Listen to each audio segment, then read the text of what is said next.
On this episode of the Bronze Metalist podcast, we talk about One of Us is the Killer, a mystery album from the Dillinger Escape Plan.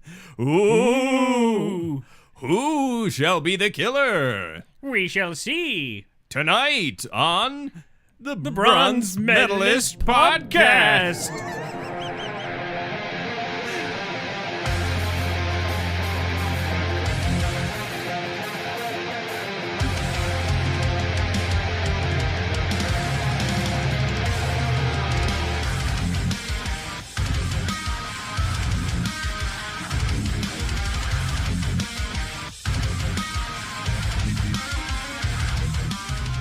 Hello, everyone. Welcome to an episode of this podcast known as the Bronze Medalist.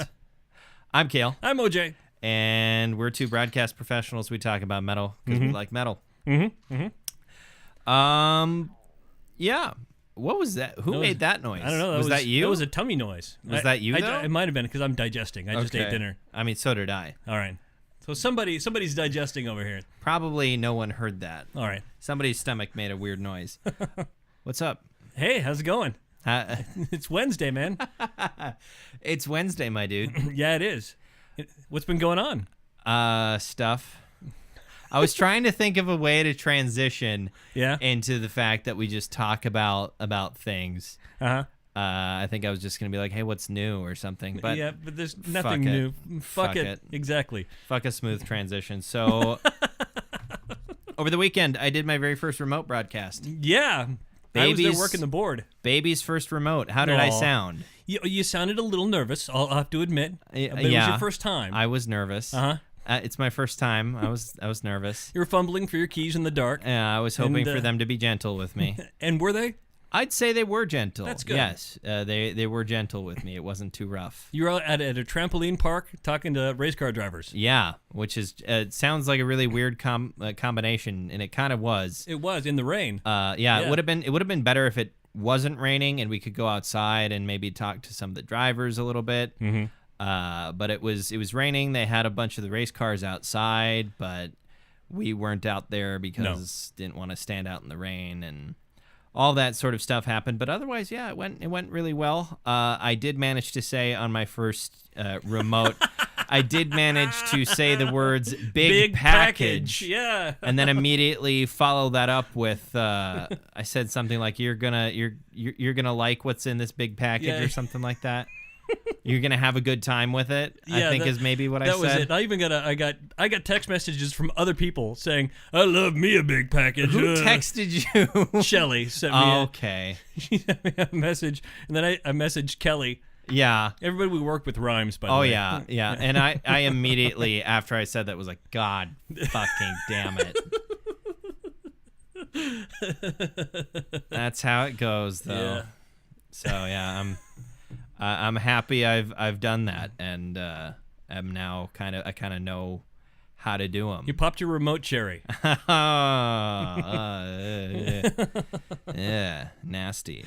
Terrible. That rain that we got immediately led into about 7 inches of snow the day after. 7 inches of snow. Another thing that happened on Sunday.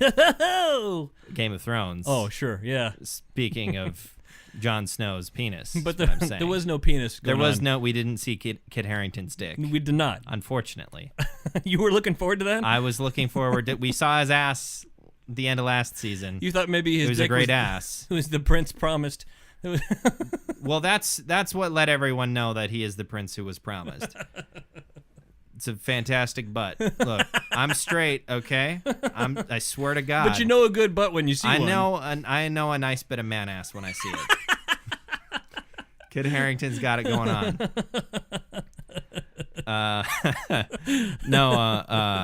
Yeah, it was the big episode. Did you watch it yet? I have not watched it yet. I mean, I've seen most of it already. Oh yeah, I suppose you've watched a lot of clips. Yeah, a lot of clips. So yeah, we lost some people. Let's moment of silence for those we lost. Big moment of silence. Well, we can't spoil anything at this point already, can we? I think this is going to come out on Saturday.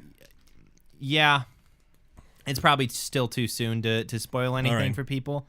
Most everyone in my friend group who who cares about Game of Thrones Sure. has watched it so Sure. far, but yeah, I don't think we should spoil too much for people, and it's hard. I can't do like in a video where I can be like, click on this link to this time code. Sure. Later in the video when we're done talking about it. Skip I can't, ahead. Yeah, Skip ahead the spoiler. I can't do that. Well, I could put it in the description, but that's too much goddamn work. Yeah. So yeah, we lost some people, but I thought it was a good episode. There are a couple of things there people getting naggy about, and Sure.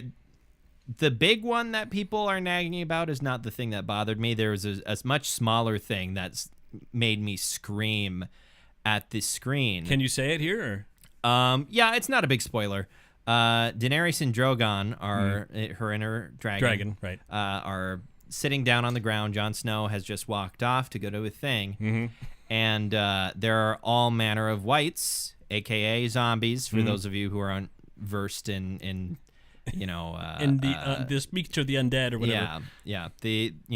All these zombies, skelly boys, they're coming up and just starting to pile on top of Drogon and just getting up on him, and they start stabbing him and clawing at him, and it's like, you're flying, you're riding a massive flying creature, okay? Why the fuck are you just sitting there on the ground? And she gets knocked off. Which was the only reason that happened is so she could get knocked off, so another scene could happen. Sure. And I feel like they could have set that up better. There were better reasons for her to get knocked off of her dragon than her just sitting there for no reason while zombies start to climb up on one of her 2 remaining children. So yeah, it was that angered me a little bit. The other stuff I thought was fine. Like that it was a bit dark to watch. I mean, yeah, actually visibly dark. Yeah, it would have been difficult if I hadn't turned all the lights off. It's one of those times, one of the first times I've watched something on my television that I have now going, man, I need a better TV. Because it's not an old TV. And it's HD. It's 1080p. But I was watching that episode going, man, like a big OLED, like a big OLED. Sure, 4K. 4K. Be nice. Good God, that would have been great. Because like the darker colors on OLED screens are much richer, and I think a lot more transition. contrast. Yeah, there's a lot more contrast, and I enjoy that. So it's the first time I've really looked at something and went, wow. Speaking of Game of Thrones and HBO, the whole reason that I watched it on Sunday, because I hadn't watched the first 2 episodes, is because I didn't have an HBO subscription. Sure. And now I've added that on to my Amazon account. First 2 episodes? You mean first 30 episodes? You mean, or the first, 60? Maybe 60 some. 60 some episodes? No, I haven't seen most of Game of Thrones, but I know the plot. See, I borrowed most of them from a friend of mine. Okay. A friend of yours? Yeah. I think I know this friend. You know this friend? Yeah. I've met him. I haven't really used him. Really? I haven't used it. Really? I haven't used this friend. I haven't borrowed anything from this friend. Okay. But we won't say the name of the friend. We won't say the name of the friend. Let's just say he's a sailor. Yeah. Okay, we'll go that far. But but no, I haven't had an HBO subscription of any sort, and I just decided to add it on because I wanted to watch Game of Thrones as they came out, and also there's a ton of other HBO shows that I'm interested in watching, like Barry. yesterday. Like Barry, that's one that I want to watch, and I'll start watching soon enough. But what I did start watching yesterday, just because I forgot it was a thing that had been out, was True Detective. True Detective. True Detective. Would you like fries with that, Mr. Simpson? True Detective Season 3 was a thing I had forgot was going on. You've seen seasons 1 and 2. I've seen Season 1 and a couple episodes of Season 2. I watched a couple episodes of Season 2 at my parents' house while it was on, and kind of went, I'm not really interested. Okay. Like Season 1 had a very, very intriguing plot. Season 2 didn't really interest me. Although I think I missed like the first 30 minutes of the first episode, so I don't really know what the inciting action was. Sure. But like True Detective season 1, you're right there in it, and it's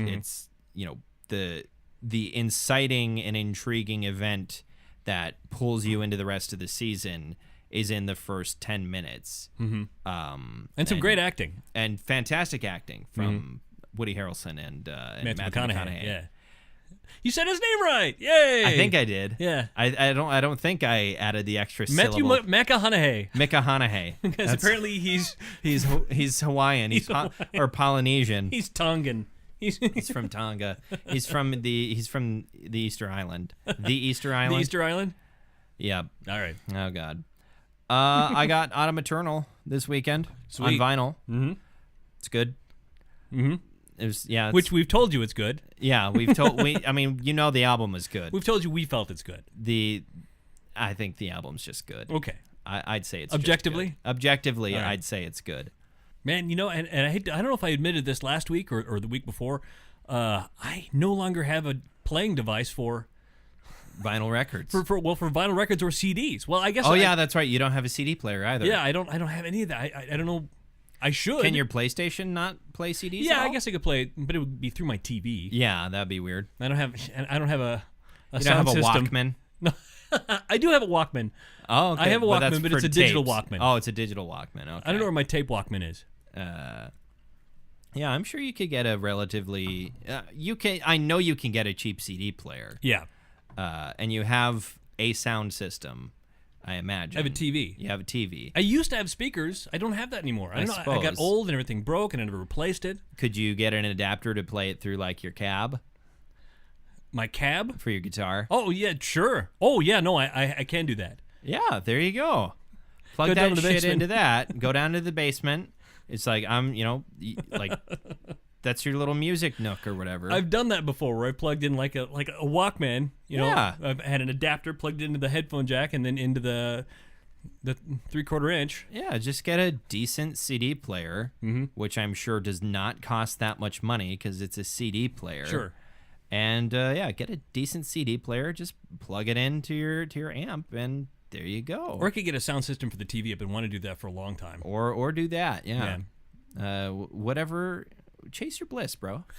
Thanks, Chase your bliss. Thanks. Speaking of bliss, we've got some beer right here. Beer. Guinness Draft. Mm-hmm. What do we don't really have to say anything about Guinness Draft. You right? don't. It's Guinness. Although this one, I haven't seen this sleeve that they've got on these bottles. It's got a toucan. Yeah, it's got a toucan on a weather on it for vane. some reason. Yeah. Because toucans are the national bird of Ireland. They can't go anywhere in Ireland without having to swat away the toucans. Yeah, Yep. I knew a guy online once where he, just always complaining about the fucking toucans. Always something outside of his window going, "Tookie, tookie." Yeah. Yeah, because that's what sound they make. We would play games online together, and like through his mic, I could hear the toucans outside. Sure. It's just a cacophony of Hey, Faith toucans. and Begora. These fucking toucans. Get the fuck out of here. Okay. Album time? Album time! So, like I said earlier, today we're talking about One of Us is the Killer by the Dillinger Escape Plan. They were a New Jersey-based, I guess you could call them a metalcore band. I prefer the term mathcore. Yeah, I was going to say, you got to know some arithmetic to listen to this music. Well, you don't have to know arithmetic to listen to it, but to write it, you certainly do. Sure.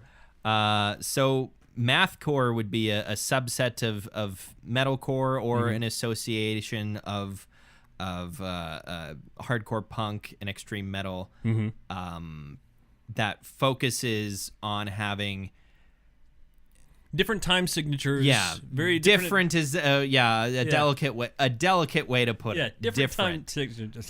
Yeah, very different time signatures. Usually pretty frantic pace, pretty frantic tempo, and very complex. Writing and playing is the typical for what you might call a mathcore band.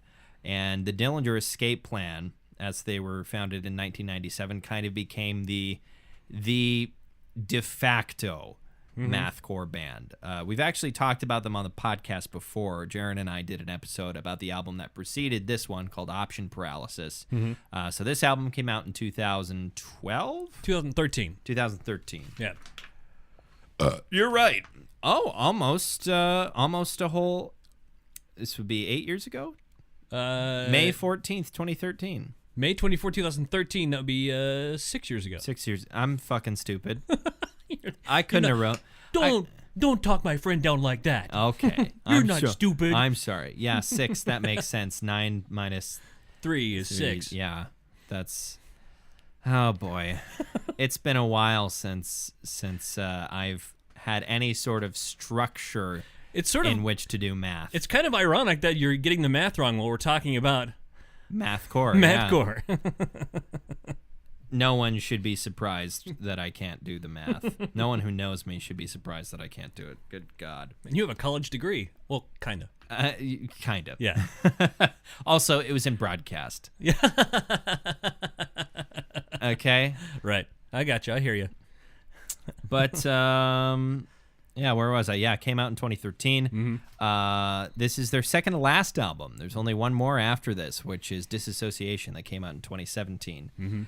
And, yeah, this was sort of them reaching their pinnacle. This is the penultimate, and it's goodness. I don't really know where to start talking about this. It's like I'd say, if you want context for what this album sounds like, if you haven't listened to it, just look up the first song. It's called Prancer. That song contains everything you need to know about the Dillinger escape plan. Indeed. I agree with that.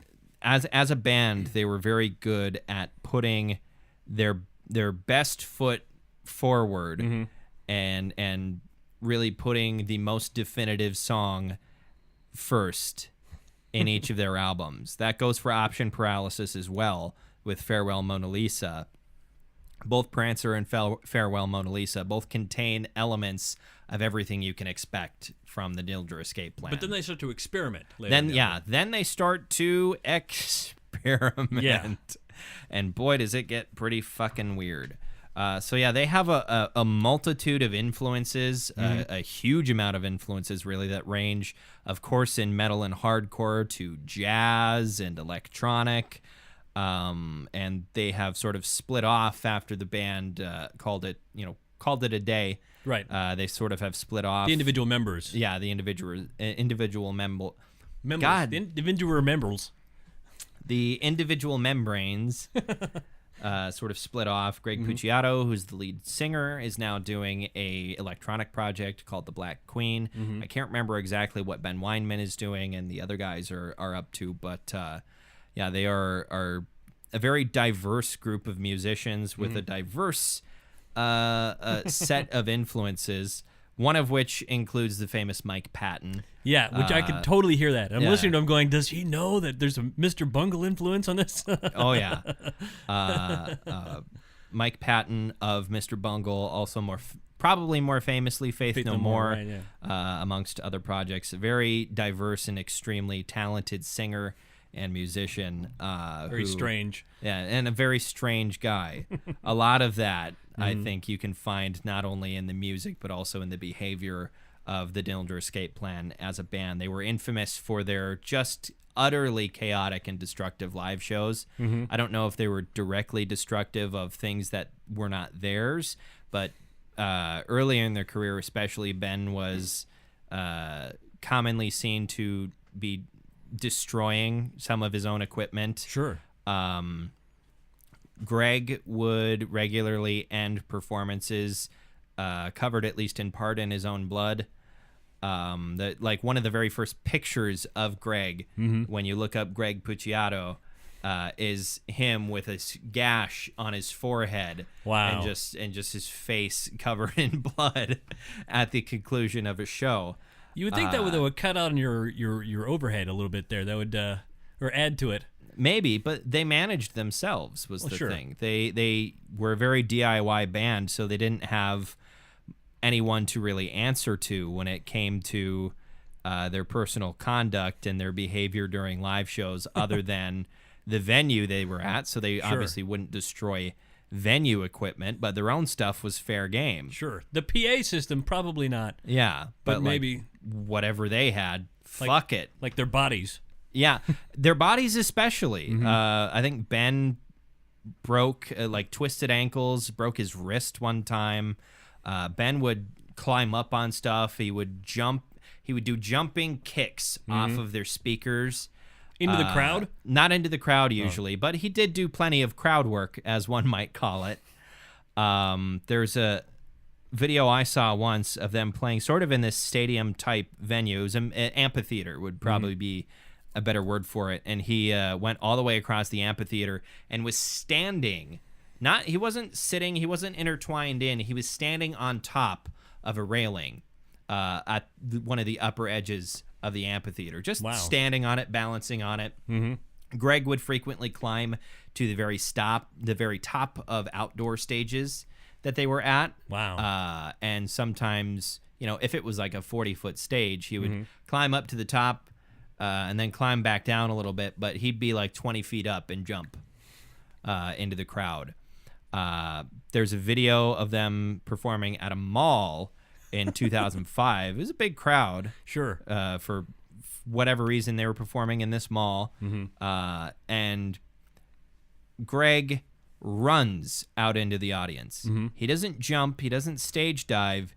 He runs and gets about halfway into the crowd on the tops of people's heads. It's like walking on water. Like walking on water, except it's people's heads. And these were the sort of things you just had to expect as a Dillinger Escape Plan fan. They performed at, I think, the Download Festival, or maybe it was Reading in the UK. They apparently were not very happy with the rest of the lineup, and Greg took that opportunity to grab a brown paper bag and shit into it, and then throw that brown paper bag into the crowd. Before he did, he stated, "This is a bag of shit. This is the sort of thing you can be expecting later on at this festival." They got into multiple fights with other bands, not fist fights usually, but there were controversies several times of them beefing, very harshly criticizing other bands. I think they had a beef for a while with Avenged Sevenfold for some reason. I don't remember if they started it or if Avenged Sevenfold started it, but it was basically a matter of Avenged Sevenfold calling them like just too weird, like that you guys aren't even making music. And them saying that Avenged Sevenfold were a bunch of hacks. Like, these guys were not afraid of fucking anything. Sure. And not afraid of fucking anything. Yeah. There's another cheese grater. There's another picture of Greg actually where he is completely naked, and the only thing that is preserving his shame, as it were, is there is a clothing iron poised strategically in front of his dick. Sure. They're an interesting group of fellas. So, what is this? What do you think this album smells like? I think this album smells like a warm electrical socket. Oh, that's really good. That's what really I think it smells like. That's what I thought of when I was listening to it. I like that description. Because I've always thought when I've listened to the Dillinger Escape Plan, one of my first thoughts is I really just want to like punch a wall and grab something and start throwing it around the room and smashing stuff. Sure. Not because I don't like what's happening, but just because it's almost like in like Skyrim when you cast like Enrage on somebody. Sure. And they Fury. just start, they start attacking everything in sight. That's what it feels like to me. That's what this music is like for me. Although there were some moments on here that sort of were like the title track. Surprising, yeah. We'll get to that. I want to say that what I think this album smells like is copper. Copper. That also goes, the electrical thing works with that. What I was thinking of was blood. Because I just had that picture of Greg in my head, and this picture of my hands just completely bloodied after punching something. This album tastes like pennies. Yeah, this album tastes like pennies. The taste of overexertion. Sure. Is how I thought when your breath starts getting ragged and you can taste the blood just from your breath. That's how it felt to me. So yeah, if we want to, what's next down on the list? Does it slap? Does it slap? That's actually kind of a complicated question, I think. What do you mean by me. slap? Yeah, it doesn't slap. It, in maybe that's this is just because I haven't watched JoJo's Bizarre Adventure, but I've seen clips of where one character just like punches another one like 8 million times in the course of about 4 seconds. Yeah. Just going Sure. like that's what this feels like. It doesn't slap. More It than doesn't it slap punches. once. It just punches you over and over and over and over and over and over and over and over and over again until you're so confused and discombobulated that you can't even fight back anymore. So the answer is yes, But no. Yes, but. yes, but actually no. that meme. So would you concur? I would concur with that It's, sentiment. Yeah, it's Your Honor. a confusing album. Yeah. And I suppose, what's this? Boy, my transitions are on point tonight. That's fine. I'm falling apart. Hey, are you okay, man? Do you need to talk? Talk about what? I don't know. I just thought maybe there was something. No, I'm just. You had a hitch on your giddy up. I've listened to this album. That's what's wrong with me, is I've listened to this album Sure. a bunch of times in the last couple of days, and so my brain is working about 15 steps ahead of my mouth. But the steps it's taking are drunken. Ah. So it gave you a little bit of brain damage. In a way. Yeah. My brain is not 15 steps ahead of my mouth. My brain is 15 stumbles ahead of my mouth. Yes. So yeah, I'm trying to pull myself together in that sense. I gotta ask, what's the score? So I was looking at the score. I just went with Metacritic because this is one of the first albums that we've had since we started doing this that actually has a Metacritic score. Really? 79 out of 100. Wow. It's fairly good, I'd say. Pretty good for an overall Metacritic score. That's a high C. Yeah. A nice sugary fruit punch. Yeah, indeed. High Sugary fruit punch.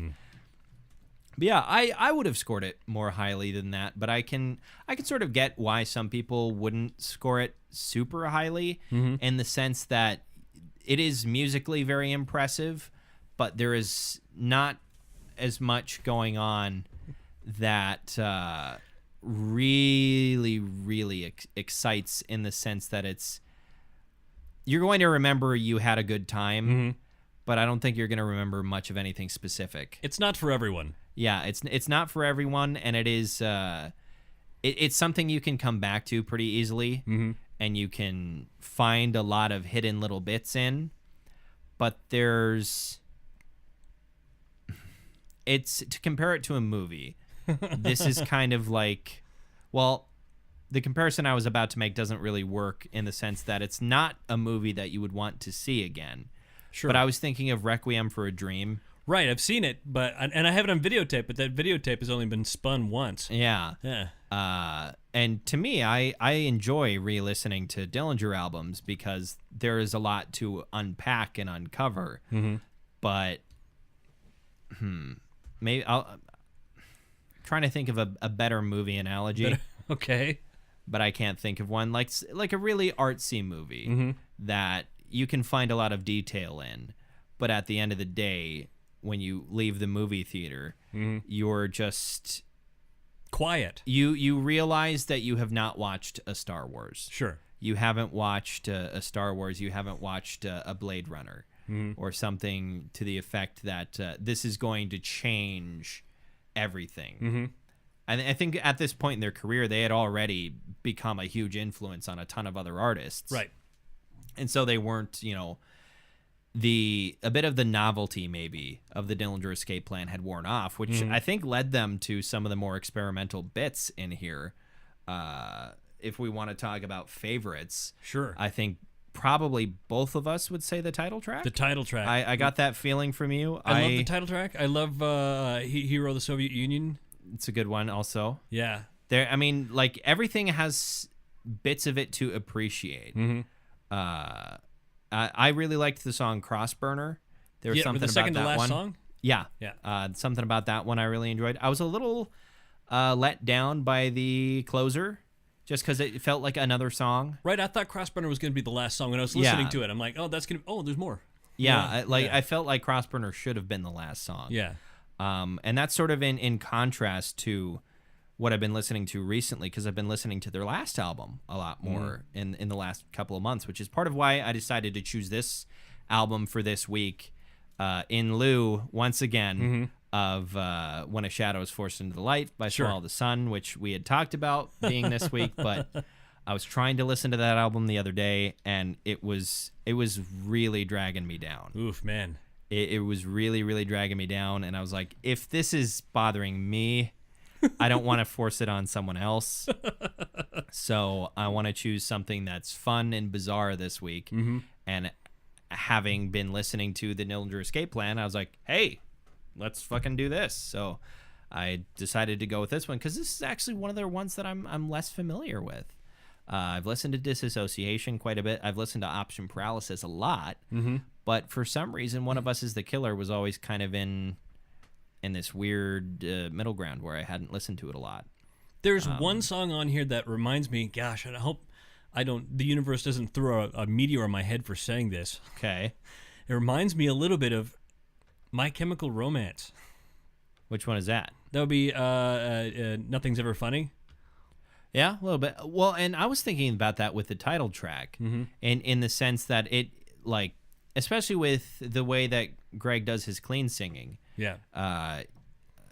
you can certainly compare it to some of the emo and pop punk type fringe artists of the early 2000s. But then, like especially in the first half of the title track, it feels kind of like one of those sort of jazzy, morose, sort of more weird MCR songs. Sure.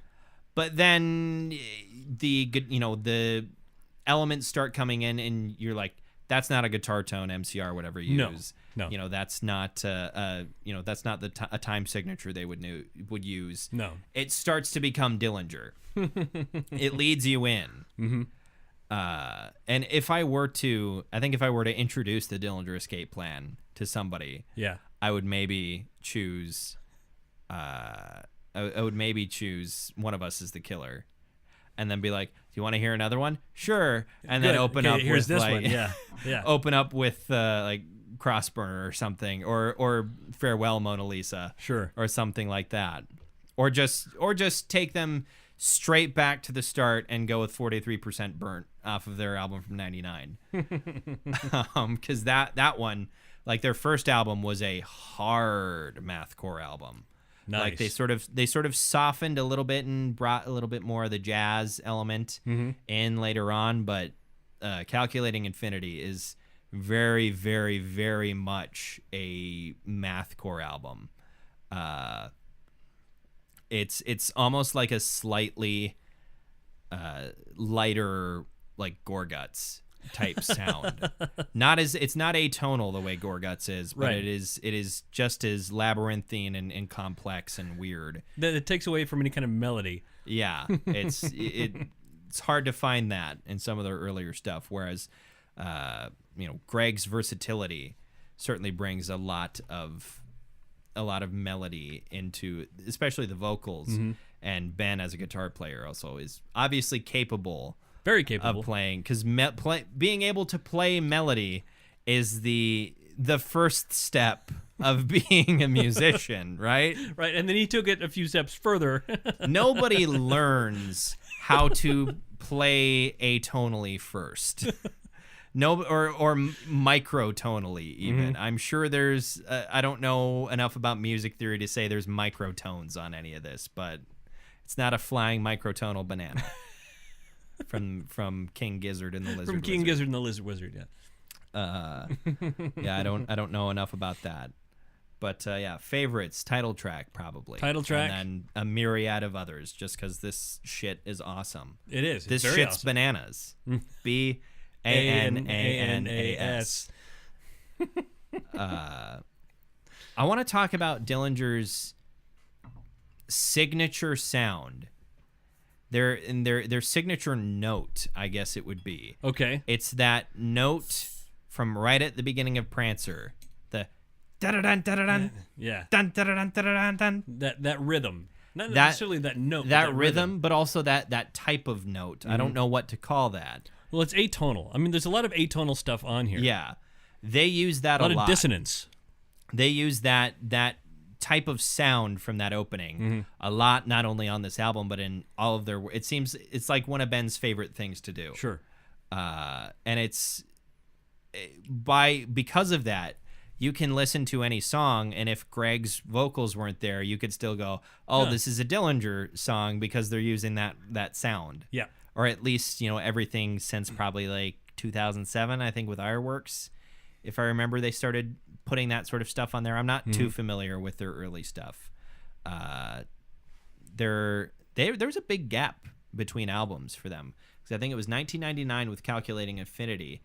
And then I'm not sure if they put out another one until 2004. So a big gap. Yeah, because Dimitri left the band, and I think they were probably just doing a bunch of touring.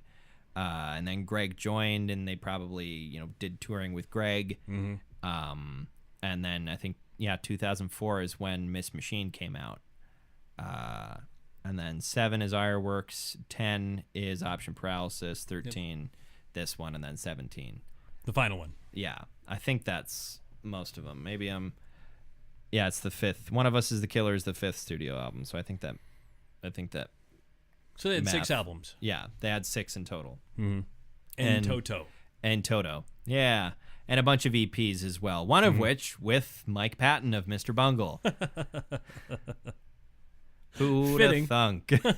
Who would have thought that this weird ass shit is what Mike Patton would like to collaborate with?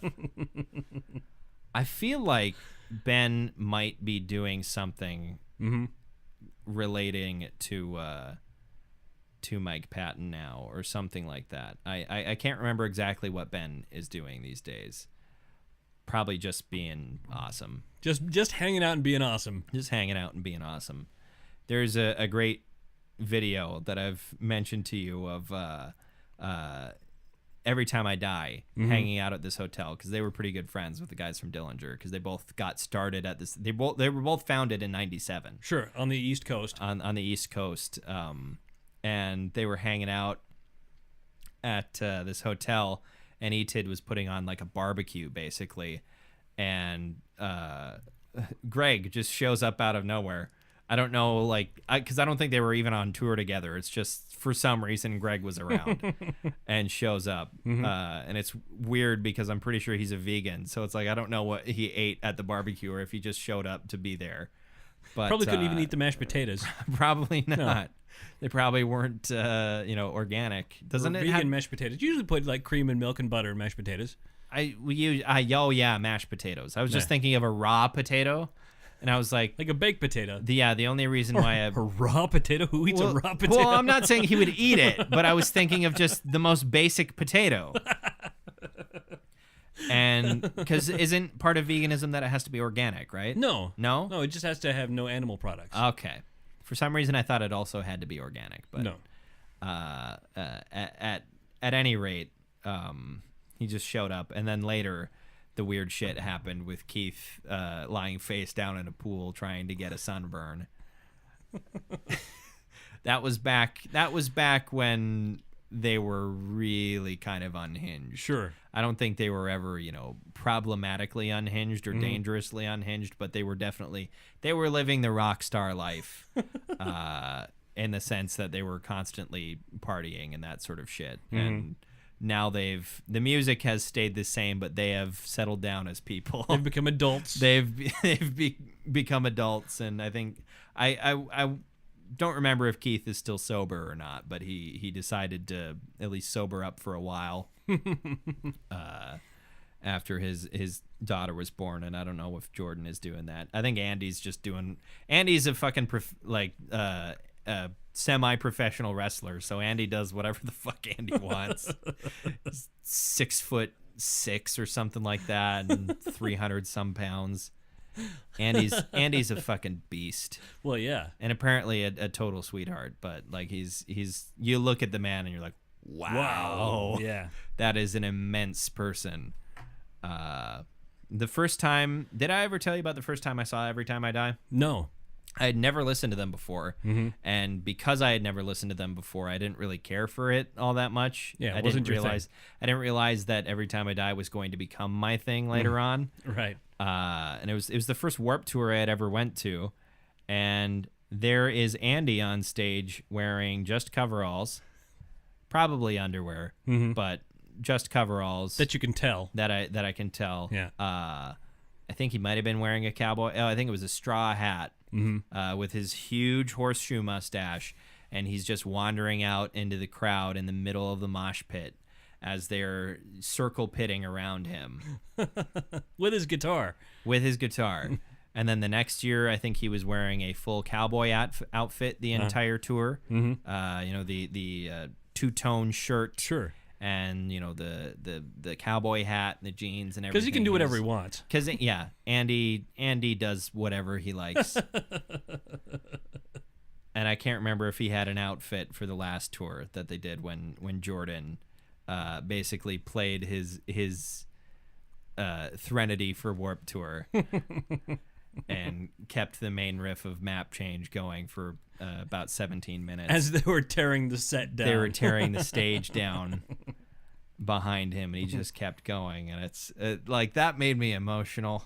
Map Change is already one of the most emotional E-Tid songs there is. Yeah. And Great then song. A fantastic song. I feel like you mentioned that you thought we did Low Teens. I don't think we did. We didn't do Low Teens. We did the album prior.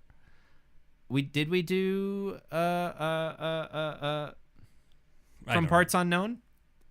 I don't think we did From Parts Unknown. We did an E-Tid album. I swear we did. I'm going to go look at this right now. This is where Kayle edits out the dead silence. Satan. Satan. I don't see any. No, not at all. I don't see any E-Tid on there. Going back to episode 22 with your first episode, I see no E-Tid. He sees no E-Tid. He took a look. I see no E-Tids. All right. So that'll be sometime soon-ish. We'll probably talk about them since we haven't. Right. Well, we have, but we haven't. We have, but we haven't. Right. I mean, we as people have talked about them much, and I'm sure we have talked about them on the podcast, but we shall talk about an album soon enough. Indeededly. So final thoughts on One of Us is the Killer. What do you think? I'd say at least a Thilver. At least a Thilver. At least a Thilver? Yeah. I want to call it a half and half. Half and half? Yeah, like a silver and gold. Silver and gold. Yeah. Silver and gold. I think as a single competitor in two events, one as a piece of extremely complex music, and the other as a Kayle album. Okay. I'm gonna give it a silver as a Kayle album, and I'm gonna give it a gold as just a piece of music. Okay. Because I think it's tremendously complex. I think there's a lot going on and a lot to appreciate. But for me, as a person who tends to be interested in very emotional and morose work, there's something to be desired. But you can still dig and get some of it, I think. But it's not sad is the thing. But I think I needed a break from the fucking sad music. I really, really needed a break from that. So, well, that's awesome. Dillinger's good for that. You said silver, at least? I said silver, yeah. You said silver and gold. Silver and gold. Silver and gold. I want to be a dentist. Okay. Why didn't they just let him be a dentist? I don't know. Even elves need dentists. They do. How did they solve all of their tooth-related problems? Was it just before magic? He came along? I feel like it wasn't, because he still treated one of the people later on, I think. Yeah. Also, I like how he was like, I want to be a dentist. And I've read a couple of books. That now makes me a certified practitioner of dentistry. And he just starts doing it. He never went to dentistry school. He's not a doctor. Yeah. Because you have to get a doctorate. Yeah, you have to go to medical school, I'm pretty sure, and then learn to be a dentist. So, yeah, he never did that. No, he just wanted to be and therefore had the skill. He became. Yeah. I think that's kind of, especially in like the 1800s, I think that's how being a dentist worked. You're just like, sure, I'll pull people's teeth out, sure. Yeah. You want some laudanum? Here you go. Yeah, I'll read a couple of books and learn how all the teeth are supposed to go together. And give me a pliers. Fucking Doc Holliday was a dentist. Yeah. If a alcoholic fucking tuberculosis sufferer can be a fucking dentist, an elf at the North Pole. You can do it too, elf. What the fuck was that elf's name? I don't remember. It's been a long time. I wanted to call him Alfie. No, it wasn't Alfie. It was Alfie Allen. It was Alfie Allen. No, it was not Alfie Allen. Game of Thrones. It was not Theon Greyjoy. It was not Theon Greyjoy. Which, by the way, did you listen to that song I recommended? By his older sister, Lily Allen. I did not. She wrote a song about him before he was famous, and made a video for it. It was pretty funny. And called him like a bum, basically. Basically, it's essentially telling him he's saying he was a twat. Which is, older sis. Look, if my older sisters were musicians and they were like, let's write a song about our brother. What do we say? I'm not saying they would call me a twat. But they might. But there might be something like that if they were going to write it, if they were musicians. Well. So what do you want to do next week? It's your week. Oh, yeah, it is. So I've mulled this over. I've mulled this over quite a bit. Okay. And since you made me listen to something kind of weird, which I enjoyed, I thought I would have you listen to the band Voivod. From 1988, their album Dimension Hatros. Okay. This sounds weird. Yeah. It sounds... Okay, 88 is kind of past the heyday of it, but I'm... The title is giving me psychedelic vibes. There's some space rock in there, yeah. Okay. All right. Voivod Dimension Hatros. Dimension Hatros. It was my introduction to the band back in 1988. Voivod. To me, it sounds like it's like the lost title of a Sleep album that never came out or something like that. It's not. It's not. No. Sleep is also something we should totally. One of us. You could bring Dope Smoker, and I could bring what their new one was. Absolutely. I don't even remember what their new album was called. I have a copy of Dope Smoker. Yeah. I love the memes about Dope Smoker where it's give me the aux. Okay, but only play one song. Plays Dope Smoker.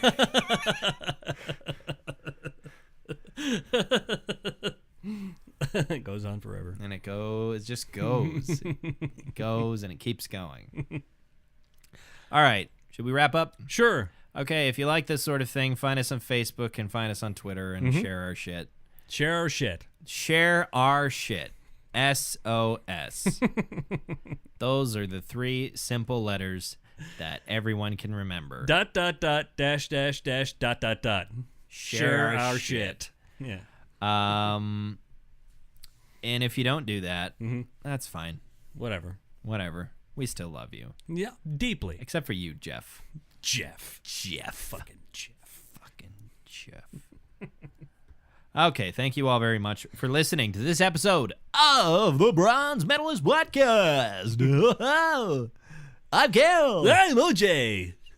Congratulations.